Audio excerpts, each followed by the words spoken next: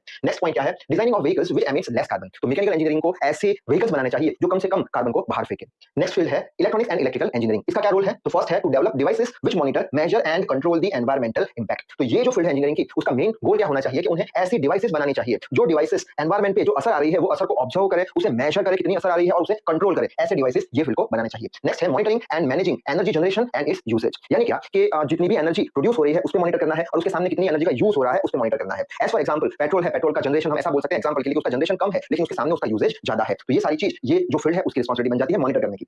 और लास्ट है agriculture engineering. Agriculture engineering में फर्स्ट रोल क्या है या फर्स्ट फोकस क्या है? Water quality protection. वाटर की क्वालिटी को प्रोटेक्ट करना है, ये फील्ड का काम है। वो कैसे प्रोटेक्ट करेगी? तो कम से कम पेस्टिसाइड्स का यूज करके, क्योंकि पेस्टिसाइड्स ही क्या करती है? वाटर की क्वालिटी खराब करती है, तो कम पेस्टिसाइड्स यूज करेंगे। यहां लिखा है air pollution prevention, air pollution भी नहीं होगा जिससे, क्यों? क्योंकि पेस्टिसाइड्स का हमने कम से कम यूज किया है। नेक्स्ट है सॉइल प्रोटेक्शन, जमीन का भी प्रोटेक्शन हो जाएगा, क्यों? क्योंकि हमने पेस्टिसाइड का यूज कम किया है। और आखिर में है वेस्ट मैनेजमेंट। वेस्ट मैनेजमेंट यानी क्या कि जब फसल कटती है तब उसके साथ कुछ रीशेड्यूल पार्ट होते हैं। रीशेड्यूल पार्ट यानी फसल का कचरा। अब वो फसल के कचरे को उसके प्रॉपर जगह पे उसे भेजना या फिर वो कचरे को वहां से निकालना, उसे बोलते हैं वेस्ट मैनेजमेंट, जो कि एग्रीकल्चर इंजीनियरिंग की रिस्पांसिबिलिटी होती है। तो इस वीडियो में बस इतना ही। तब तक के लिए read hard work hard. Thank you very much.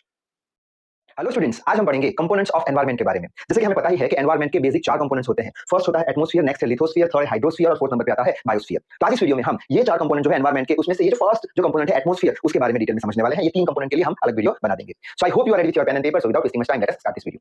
तो अगर एग्जाम में एटमॉस्फेयर के बारे में पूछा जाता है तो हमें कैसे लिख के आना है, कौन से पॉइंट्स लिख के आने हैं, वो सारी बातें मैं यहाँ पे बोर्ड पे लिख दूंगा, जिससे करके आपको एग्जाम में फुल मार्क्स मिल जाएंगे। तो सबसे पहले तो एटमॉस्फेयर क्या है? तो एटमॉस्फेयर जो है वो एनवायरनमेंट का एक कंपोनेंट है। अब ये जो एटमॉस्फेयर है वो अर्थ का एक कवर होता है, अर्थ के आसपास का जो कवर होता है उसे हम क्या बोल देंगे? उसे हम बोल देंगे एटमॉस्फेयर। और ये कवर के अंदर कौन सी चीजें होती है? तो वाटर वेपर्स होते हैं, यानी पानी जो होता है वेपर के फॉर्म में होता है। बहुत सारे गैसेस भी होते हैं ये कवर के अंदर, और ये कवर जो है वो करीब करीब 200 फीट तक फैला गया होता है, सरफेस जो अर्थ का होता है उससे, और ये करीब करीब 80 किलोमीटर तक भी जा सकता है।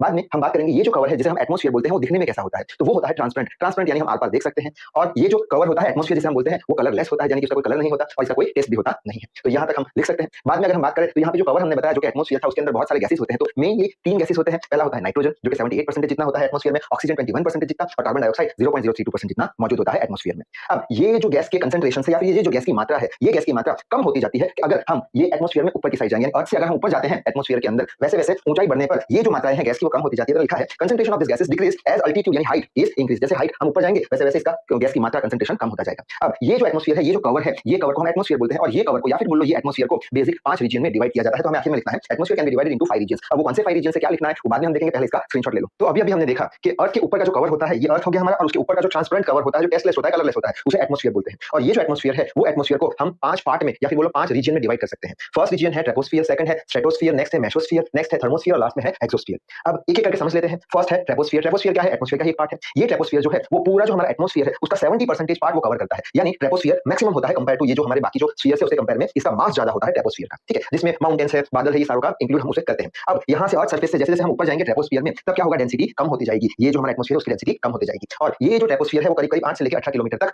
सरफेस से ऊपर तक होता है। ट्रोपोस्फियर के ऊपर होता है स्ट्रेटोस्फियर। स्ट्रेटोस्फियर के अंदर मैक्सिमम अमाउंट में ओजोन होता है। अब ये जो ओजोन मैक्सिमम अमाउंट में होता है वो हमें क्या करता है? वो हमें यूवी रेस से बचाता है जो कि सन से आते हैं, ठीक है। इसलिए ये जो स्ट्रेटोस्फियर है उसे हम ओजोनोस्फियर भी बोलते हैं। क्यों ओजोनोस्फियर? क्योंकि यहाँ पे ओजोन की मात्रा मैक्सिमम होती है किसमें? स्ट्रेटोस्फियर में। ये जो स्ट्रेटोस्फियर है वो करीब करीब 50 से लेकर 55 किलोमीटर तक अर्थ की सरफेस से ऊपर तक फैली गई होती है, ठीक है। स्ट्रेटोस्फियर के ऊपर आता है मेसोस्फियर। मेसोस्फीयर के अंदर अगर हम ऊपर जाए तो टेम्परेचर कम होता जाता है और ये जो मेसोस्फीयर है वो करीब करीब 80 से लेकर 90 किलोमीटर तक फैला होता है।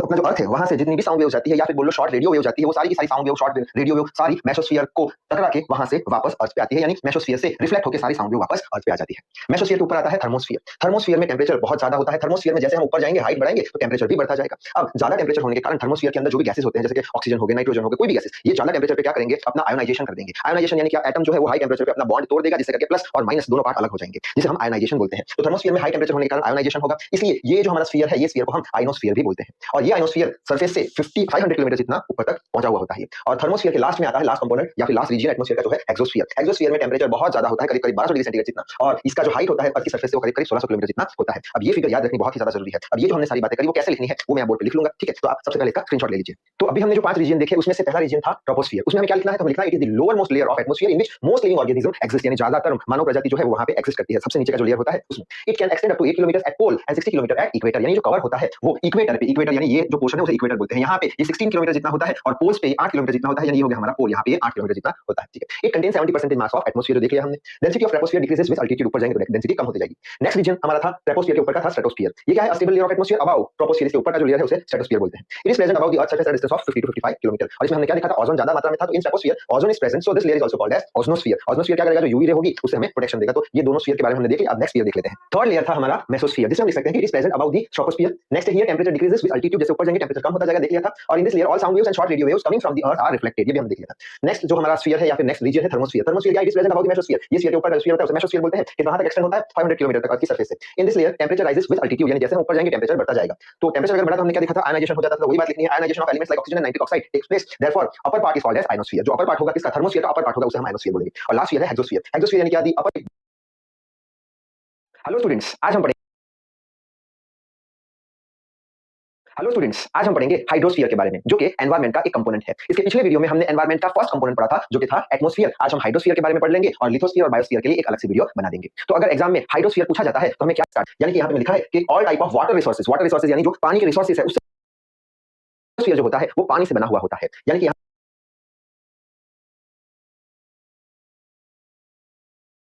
में लिखा है कि all type of water resources यानी जो पानी के रिसोर्सेज है उससे जो चीज बनती है उसे हाइड्रोस्फीयर बोलते हैं। हाइड्रोस्फीयर यानी वाटर रिसोर्सेज से बना हुआ, वाटर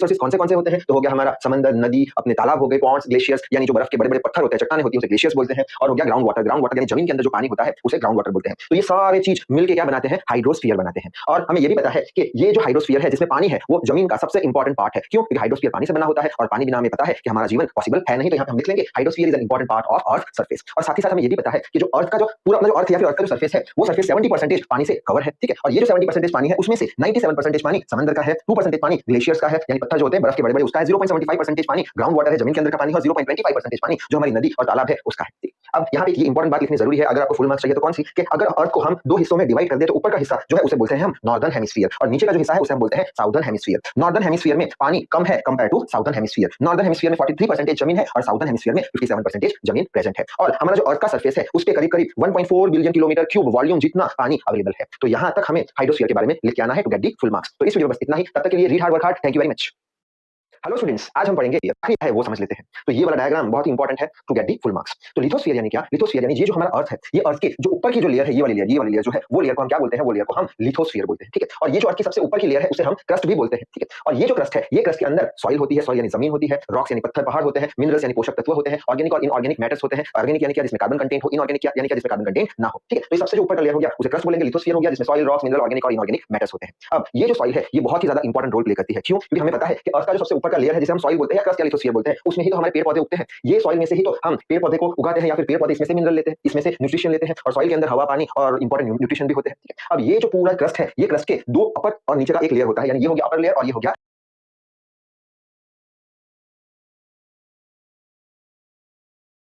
हेलो स्टूडेंट्स, आज हम पढ़ेंगे हाइड्रोस्फीयर के बारे में, जो कि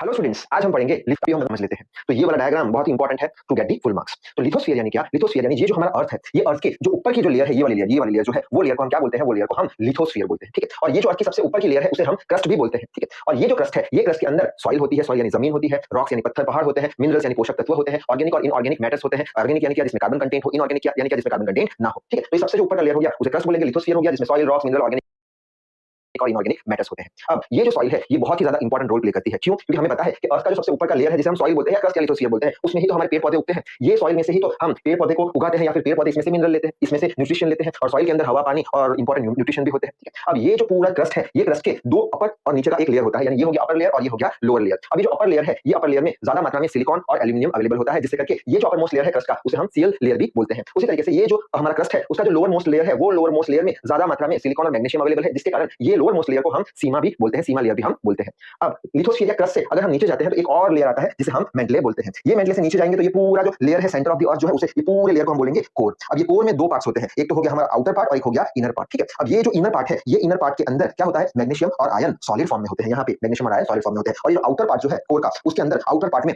निकल और आयरन मोल्टन फॉर्म में होते हैं, यानी कि यहाँ पे लिक्विड जैसा कुछ होता है और यहाँ पे सॉलिड होता है। यहाँ पे सेंटर पे सॉलिड क्यों होता है? क्योंकि ये सारे लेयर इसको कंप्रेस करते हैं, जिसके कारण जो भी लिक्विड होता है कंप्रेस होकर सॉलिड बन जाता है, और यहाँ पे लिक्विड ही रहता है। क्यों? क्योंकि इतना प्रेशर लगाते नहीं है कंपेयर टू सेंटर, ठीक है? अब ये सारी बात हमें एग्जाम में कैसे लिखनी है, वो मैं बोर्ड पे लिख दूंगा, जल्दी से इसका स्क्रीनशॉट ले लो। सबसे पहले हमें लाइन जो लिखनी है लिथोस्फीयर में, वो ये है कि upper most layer of earth crust is called as lithosphere. Next it is made up with soil, rock, minerals, organic and inorganic matters. Next plant grow and decay on the soil. Soil is a major component of lithosphere which provides the nutrient to the plant kingdom, यानी जो हमारा soil है उसमें से ही तो nutrition मिलते हैं उगने के लिए पेड़ को। Inside the soil air, water, minerals with organic matters are present. इन सॉइल के अंदर ये सारी चीजें मौजूद होती है। अब upper most part of crust is rich with silica and aluminium, जिससे करके ये लेयर को सीएल लेयर भी बोलते हैं। और लोअर मोस्ट पार्ट जो होता है, लेयर होता है, उसमें ज्यादा मात्रा में सिलिकॉन, आयरन और मैग्नीशियम मिलते हैं, जिसके कारण ये लेयर को हम सीमा लेयर भी बोलते हैं। सारे फर्स्ट लेकर लिए गए हैं, ठीक है? और उसके जो नीचे होता है मेंटले, वो भी यहाँ पे लिखना पड़ेगा। Below crust Mantle is present, और जो थिकनेस होती है लिथोस्फीयर की, वो करीब 96 किलोमीटर जितनी होती है। और ये मेंटले है, उसके नीचे एक सेंट्रल पार्ट होता है, उसे हम क्या बोलते हैं? Central part of earth is called as core. और कोर में क्या होता है? बहुत ही ज्यादा टेंपरेचर होता है, करीब 3000 फ़ारेनहाइट जितना, ठीक है? अब कोर के इनर और आउटर की बात कर देंगे। इन दी आउटर कोर निकल ion is present in molten form, ठीक है? मोल्टन फॉर्म में लिक्विड फॉर्म में होते हैं। और इन inner core magnesium and iron present in solid form. और इनसाइड जो कोर होता है, उसमें सॉलिड फॉर्म में ये धातु अवेलेबल होती है। और ये जो कोर है, कोर है सम मैग्नेटिक फील्ड, यानी कोर के पास कुछ मैग्नेटिक फील्ड भी होती है। क्यों? क्योंकि कोर के अंदर क्या होता है? मेटल्स होते हैं, मोल्टन मेटल्स होते हैं, मेटल के पास इलेक्ट्रॉन्स होते हैं। हमारी अर्थ जब रिवॉल्व करती है या रोटेट करती है, तब इलेक्ट्रॉन भी मोशन में आ जाते हैं, और अगर इलेक्ट्रॉन मोशन में आया तो वो करंट बनाएगा, और अगर करंट बना तो मैग्नेटिक फील्ड बनेगा, यानी कोर के पास क्या होता है? मैग्नेटिक फील्ड होता है। तो यहाँ तक एग्जाम में लिख के आने पर फुल मार्क्स मिल जाएंगे। तो इस वीडियो में बस इतना ही। तब तक के लिए hard work hard. Thank you very much. Hello students, आज हम पढ़ेंगे बायोस्फीयर के बारे में। इसके पिछले 3 वीडियोस में हमने एनवायरनमेंट के 3 इंपॉर्टेंट कंपोनेंट्स के बारे में पढ़ा था, जो कि थे एटमॉस्फेयर, हाइड्रोस्फीयर और अंत में हमने लिथोस्फीयर के बारे में पढ़ा था। तो आज के इस वीडियो में हम एनवायरनमेंट का जो आखिरी कंपोनेंट बच गया है, जिसका नाम है बायोस्फीयर, उसके बारे में पढ़ेंगे। So I hope you are ready with your pen and paper, so without wasting much time let us start this video. तो सबसे पहले तो बायोस्फीयर का मतलब समझ लेते हैं। बायोस्फीयर यानी क्या? कि एक ऐसा एरिया या फिर बोलो एक ऐसा जोन जहां पे जीवन पॉसिबल है, या फिर जहां पे जिंदा रह सकते हैं। ऐसे एरिया को, ऐसे जोन को, ऐसे स्फीयर को हम बायोस्फीयर बोलते हैं। तो यही बात हम लिख सकते हैं एग्जाम में के साथ, sphere where life can exist is called as biosphere. अब ये जो बायोस्फीयर की जो थिकनेस होती है, वो जमीन से लेकर 30 किलोमीटर तक होती है, यानी कि यहाँ पे लिखा है thickness of biosphere is about 30 kilometre from earth surface, यानी अर्थ के सरफेस से हम 30 किलोमीटर तक ऊपर जाएंगे, वहां तक जो भी स्फीयर होगा उसे हम बायोस्फीयर बोलेंगे, जहां पे जीवन पॉसिबल है, जहां पे जिंदा रहा जा सकता है। अब क्वेश्चन आएगा कि सर एटमॉस्फेयर भी तो यही है, क्योंकि जमीन से अगर ऊपर जाएंगे तो एटमॉस्फेयर है, तो यहाँ पे बायोस्फीयर और एटमॉस्फेयर में अंतर क्या रहा? तो उसका सिंपल सा आंसर है कि अगर हमें बायोस्फीयर बनाना है या फिर अगर बायोस्फीयर समझना है, तो बायोस्फीयर जो है वो 3 चीजों से बनता है। पहली चीज हो गई हवा, दूसरी चीज हो गई पानी, और तीसरी चीज हो गई जमीन। ये हवा, पानी और जमीन, ये तीनों एक जगह पे जहां पे भी कंबाइन होते हैं, जहां पे भी कंबाइन होते हैं, वो जगह पे जीवन पॉसिबल है, और वो जगह को बायोस्फीयर बोलते हैं। कैसे समझने की कोशिश करते हैं? जैसे कि अगर हमें एक पेड़ उगाना है, तो पेड़ के लिए क्या चाहिएगा? जमीन। तो जमीन जो है हमारी, वो क्या हो गया? एक कंपोनेंट हो गया। अब पेड़ को अगर हमें उगाना है तो उसके लिए क्या चाहिएगा? पानी। तो पानी भी एक कंपोनेंट हो गया। और हमें पेड़ को उगाना है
Welcome back, Zeus.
How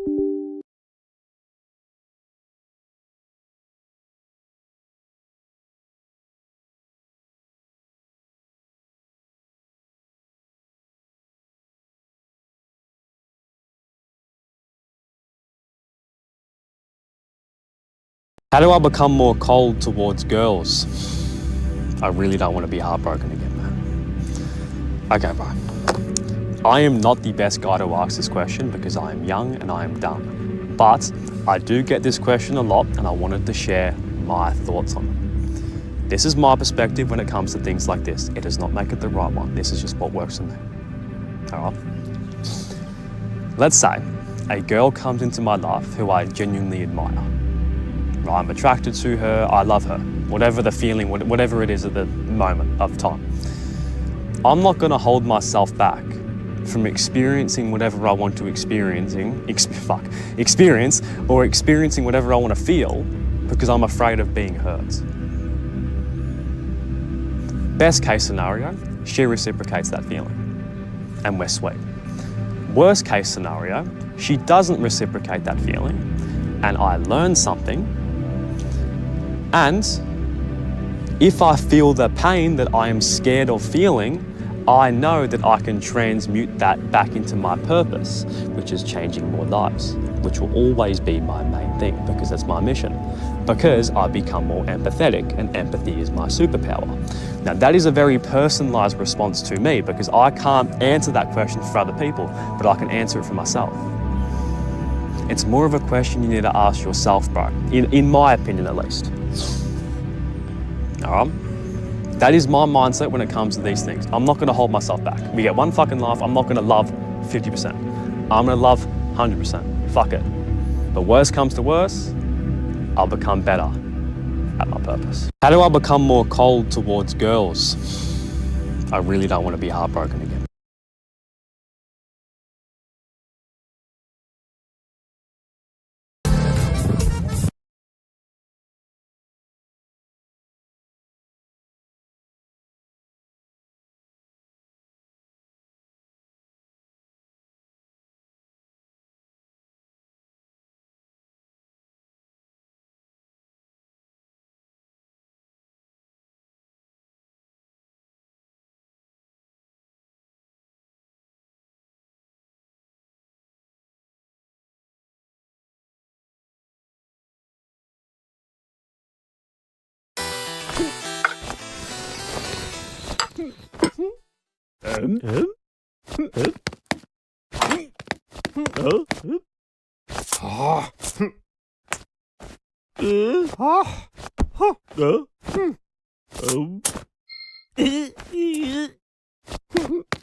Dr. Jacobson? Yes? We need you urgently in OR3. No, can do. I'm doing number 4 at 1. Sir, it's urgent. We have a ruptured kidney and massive bleeding.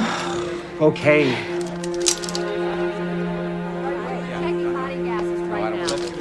Yeah, get it.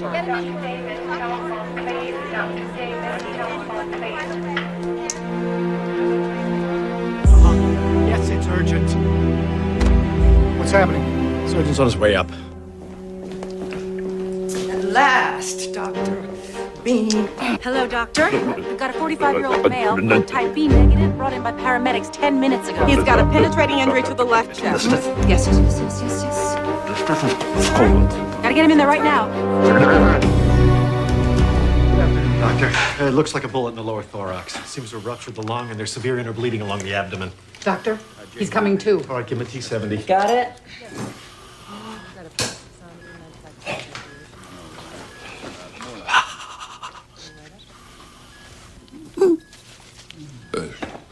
Shall I extend the incision, sir? We've taken it from the breastbone to the diaphragm. We may have to extend further to get to the spleen. Sorry, sir. It's only my first week. No, you're right, Doctor. We should wait for the x-rays.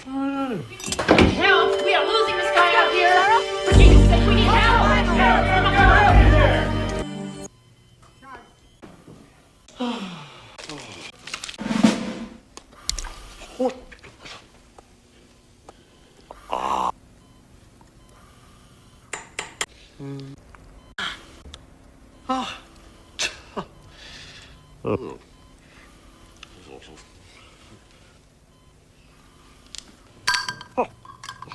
good. Clean it up.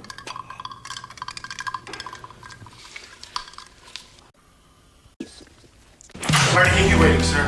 Nice work in there, people. Now back to the bleeding. Where's this blood coming from? We gotta clamp it off. Where the hell's that J17? We need that J17 and OR4 right now. Got a major trauma. There's too much blood. I can't see a thing. EMS is 14 over More 20. suction. Crazy bleeding. Somebody check that line. Pressure's bottoming out. Okay, hook me up at 12. Give me him now. His heart rate is dropping. We're gonna lose him. 14 gauge. How's the TMS? Come on, people. He's crashing on us. I'm not getting a reading. Where is this bullet? Hang in there, fella. Come on, hold on to him. If we don't find it, he's a dead man. I am not gonna lose this guy. He's slipping. Sir, we're losing him. I've got to get in there now.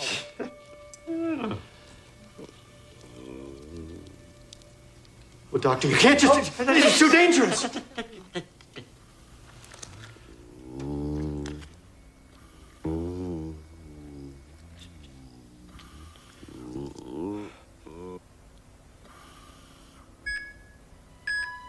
God. Incredible. Heart rate is stabilizing. Blood pressure's climbing back.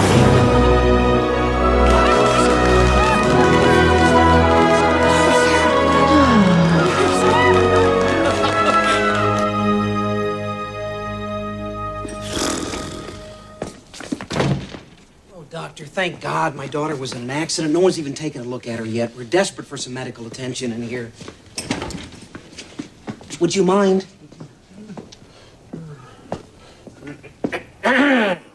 Don't worry, honey. The doctor will check her out. Oh, thank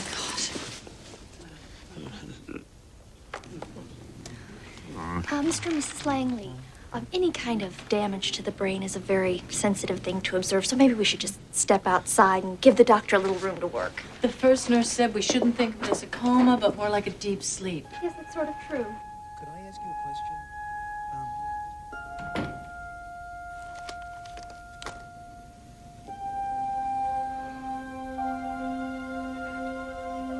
What time is it? Turn the clock. 10. And...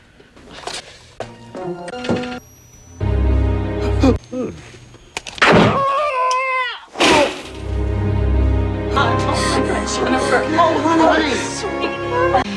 Hands on it. We ever say thank you? No, you've made us so happy.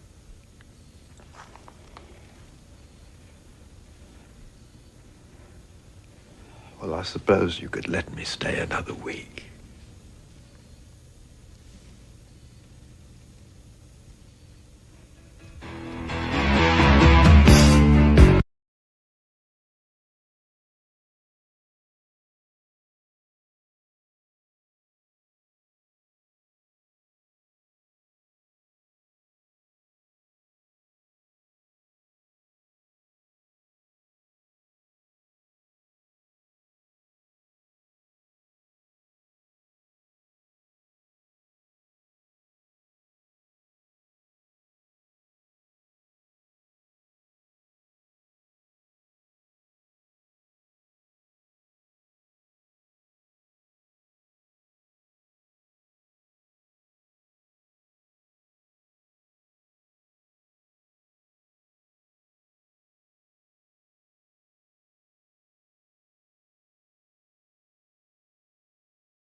Sunset Boulevard. Rolling now.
Why we chose this over seeing the movie? If these guys lose focus for even a millisecond, you're gonna have to scrape them off the fence with a shovel. A shovel! You come here hoping to see a crash? No, I would like to see them complete it. Of course it's to see a crash. You're sick, Hunt. Come on!